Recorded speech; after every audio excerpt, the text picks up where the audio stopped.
ஒவ்வொரு சிப்பில் தேயிலைக்கு பின்னாலும் என்ன அரசியல் இருக்கு, ஏன் வெள்ளைக்காரங்க இங்க கொண்டு வந்தாங்கிறது தெரிஞ்சுக்கிட்டோம். தேயிலையை பயிரிடணும்னு சொன்னா நீங்க முதலில் வளமான காட்டை அழிக்கணும். நல்ல வளர்ந்து இருக்கிற அசாம் மாதிரி காடுகள்ல, நல்ல அடர்த்தியான காடுகள்ல இருக்கிற இயற்கையான வளங்களை தரைமட்டமா அழிச்சு அதை தரையாக்கி அதுக்கு மேலதான் இந்த பணப்பயிர்களை பயிரிடணும்.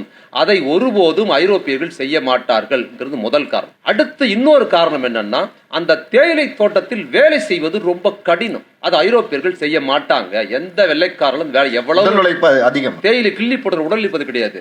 உயிரை படைய வைத்து வேலை பார்க்கணும். நீங்க காடுகள்ல அவ்வளவு அடர்த்தியான காடுகள்ல, அசாம் காடுகள்லையும் இன்னைக்கு ஊட்டியில இருக்கிற காடுகள்லையும் இன்னைக்கு வரைக்கும் நீங்க வேலை பார்க்கணும்னா பனியில நிக்கணும். கடுமையான அட்டை பூச்சி கடிக்கும். உங்களை எந்த நேரம் சிறுத்தை வந்து கொள்ளுன்னு தெரியாது. யாரை மிதிப்பட்டு நீங்க சாகணும். இந்த வேலை மனிதர்கள் பார்ப்பதற்கு லாய்க்கற்ற வேலை. ஐரோப்பியால இருக்கிற ரொம்ப கூலியா இருக்கிற ஒரு தொழிலாளி கூட இந்த வேலையை பார்க்க மாட்டாங்க. வெள்ளக்கார சோல்ஜர் வந்து இங்க இருக்கிற மன்னர்களோட, இங்க இருக்கிற போரோட சண்டை போட்டு செத்து போறது கூட வெள்ளக்கார வருவாங்க இருந்து. ஆனா தேயிலை தோட்டத்தில் வேலை பார்க்க மாட்டான். அப்படி ஒரு கொடூரமான முறை.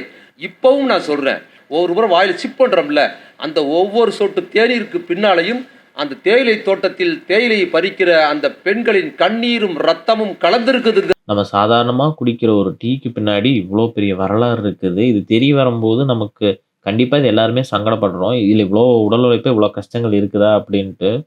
பட் ஆனால் இன்னைக்கு அதை நம்ம நிறுத்த முடியாது. காரணம் என்னன்னா, அது இன்னைக்கு அந்த டீங்கிற ஒரு விஷயம் நம்ம உடல்ல ரத்தத்தோட ரத்தமா ஒண்ணு கலந்துருச்சு. நாம வேற, டீ வேற அப்படின்னு அத பிரிச்சு நம்மனால பார்க்க முடிய மாட்டேங்குது. டீ டீ குடிக்கலைன்னா அன்னைக்கு அந்த நாளே நம்மளால நகர்த்த முடிய மாட்டேங்குது. எந்த அளவுக்கு அடிக்ட் ஆயிருக்கோம் பாருங்களேன்.